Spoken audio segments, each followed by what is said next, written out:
Uy! Bente boy! Tatay? Back! Tay!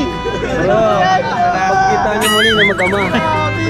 Ikaw lang po ulit ang Pwede ka na tatay. ba sa kapatid mo? Palabas na. Ano, may girlfriend ka na? May apo ka na tayo. Joke lang, wala ako pa. Maghanap ka na. So, ayan mga kalingap, no? At kasama natin muli si Mr. Bente Boy. Pero ngayon, hindi po sa kanyang vlog na ito, hindi tungkol sa kanyang kundi tungkol po kay Super Mac. Ano, syempre kasama rin natin si Reyna. Reyna, halika! Kasama natin si Reyna kasi siya po yung naka-scout. Ay, siya po ay na-scout ni Super Mac, no? Si Super Mac yung nakatagpo sa'yo. Kaya nabago yung buhay mo. Dahil kay Super Mac, siya yung nag-refer sa amin, siya yung nagsabi sa amin tungkol sa'yo. Kaya ka namin napuntahan. Ngayon, babalik naman natin kay Super Mac yung tulong na nararapat naman sa kanya. Ano? Yung effort niya sa mga pabahay, lahat, no? Pati yung tulong niya sa'yo. Ngayon, ibabalik naman natin kay Mac yun, ano? Sa aking pinsan kay Super Mac. Dahil pababahayan natin siya. Ayos ba? Yun, ayos. Yun. Tayo dito kay na Super Mac. Hindi ko sila Super Mac. Pinsan, nandiyan ka ba? Kasama niyo pala. Uy! Receive mo yung message ko, di ba? Napupunta ako dito. Oo. Grabe. Kala First time ko mag-ano dito. Mac, first time kong pasok dito. Pwede pumasok? Tama tayo, pasok tayo. Pasok ako ah. Ito po mga kalingat. Hindi, pag-tik mo bagay na yan, daming bata oh. Ito pala yung ano to, sa inyo na ba to? O inuupahan? Ito yung inuupahan namin. Sa ngayon. Kasi di man kayo nakakapasok dito eh, kumbaga nadaan lang kami. Pero ito pala yung loob, no?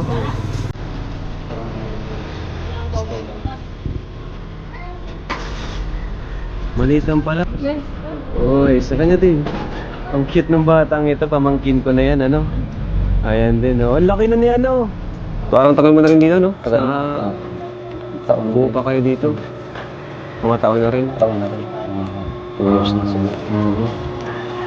Kaya, pero meron kaming magandang balita sa insan. Diba sabi ko sa'yo kay Bensing muna unahin. Sabi mo rin kay Bensing muna, di ba? Pero ang good news ko ay mamaya. Sabihin ko sa'yo. Kumusta mo lang kayo dito? Si Ate Pep. Ayan, kumusta naman kayo insan dito? Ayos lang naman. Kumusta naman yung pag-work mo bilang kaya naman, dami mong nagawang bahay pero insan, grabe, ito pala yung palagayan niyo dito. No? Dito lang kayo sa maliit na room na ito. Okay lang naman kasi ako naman ay kung sila nakakapaghintay naman ako na ano ba kung kailan mo ibibigay yung pabahay, wala naman sa akin problema. Yung nakaraan, sabi mo nga, araw-araw. sabi mo nga nakaraan, unahin pa si Biancy. Oo, sinabihan natin talaga yun kay Biancy, wala naman sa aking problema yun. Ano naman isang pakiramdam na nakagawa ka ng ganung bahay, pero tuwing uwi ka, ganito yung tutuluyan mo. Sa akin naman kasi sanay ako ng na-stay in. Kaya parang ano lang din sa akin. Parang ano na kasi sa akin yun yung araw-araw na routine ko sa buhay. Diba, sa umaga alis ako, kahit tulog pa yung mga anak ko. Uwi naman ako Sabado na. Ganun. Pero Kaya di mo ba namimiss yung dalawang mo anak, manliit pa pag na-stay in ka? Pag ano naman, pag halimbawa ay gusto ko umuwi yun. Kasi tulad nyo, nung binigay mo sa akin motor, malaking tulong din. Ayaw nga, tingnan mo, buhay na buhay po yung motor. Pakita mo, Eds. Buhay na buhay po yung motor, ano? Ito yung gusto kong umuwi, nakakauwi naman ako. Kaya okay lang yun. Ayun. At Hindi naman ano naman, insan lang yung sa tingin mong pagsubok sa inyong pamilya dito. Ano tingin mo kung saan kayo pinukulang ngayon? Hindi, kasi may time na pag kami na short, imbis na may tatabi namin, di ba? Ibabayad pa namin sa upa. Upa, yun. Eh syempre, minsan sabay-sabayan. Ito yung katapusan ng buwan, upa ng bahay, kuryente, tubig. Sa amin man lahat, doon lang kasi naggagatas pa yung dalawa. Ay, lalo na kung mag-aral. Yun lang. Pero okay lang din naman. Pero sa ganitong klase na, kumbaga nakakatiis naman. Ganun. Oo, nakakataste naman. Sanay ka nga sa ganyan, sa mga barracks, ano? Sanay nga kayo ng mga karpenta. At least, Pero syempre, ang iniisip mo rin yung mga bata. Oo, yun lang.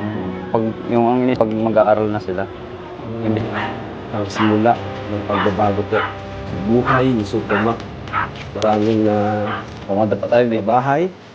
Yan. Gawin po. May surprise tayo sa kanya.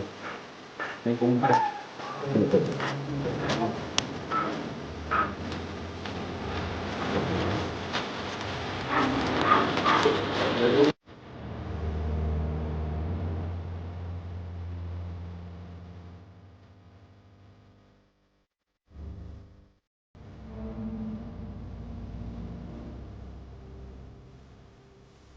Okay na bro. So, insan, ready ka na, bubuksan ko na. So, pwesa di dyan, dito ko maghanap. Ayan. 1, 2, 3. Tadaan!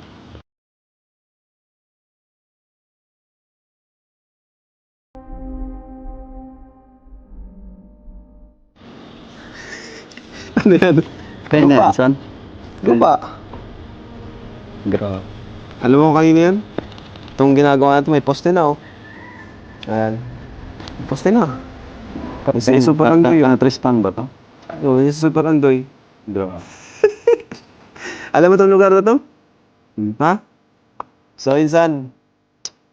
Ito na isang yung bahay mo. Ang bahay mo. Pakpaka naman! Grabe! Bro, palagpakan tayo! Insan, salamat. Pinasimulan namin yung bahay mo. Yung na namin kasi alam ko matagal mo ng pangarap mo nung magkaroon ng sariling bahay. Diba?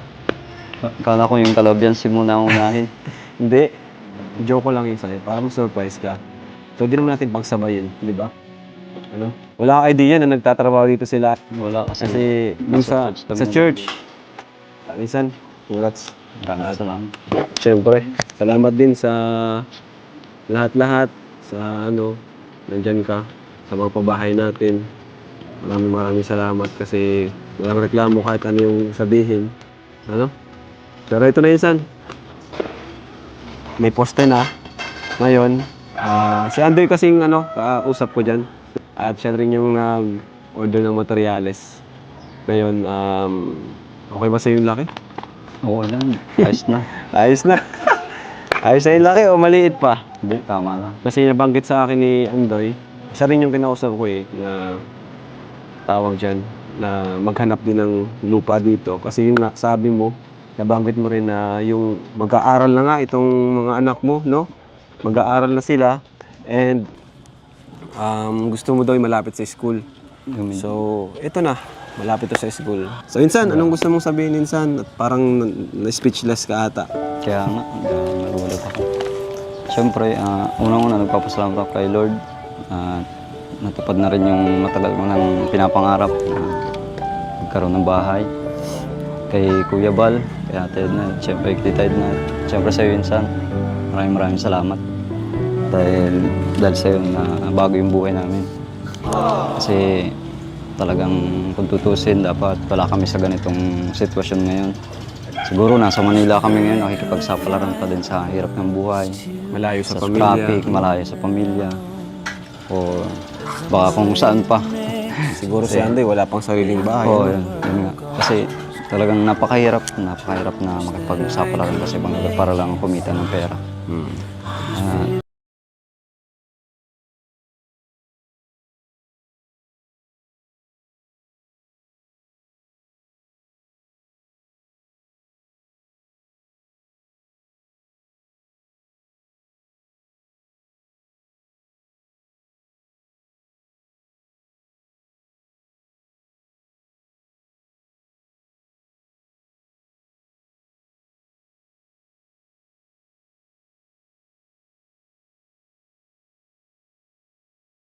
Disclaimer.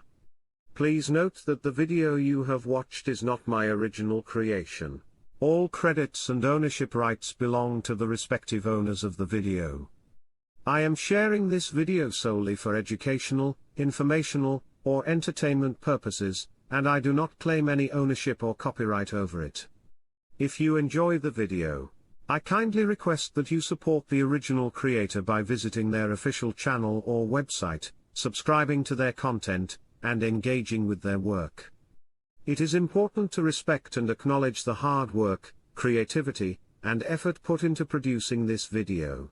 Thank you for understanding and respecting the rights of the original owner. Enjoy the video.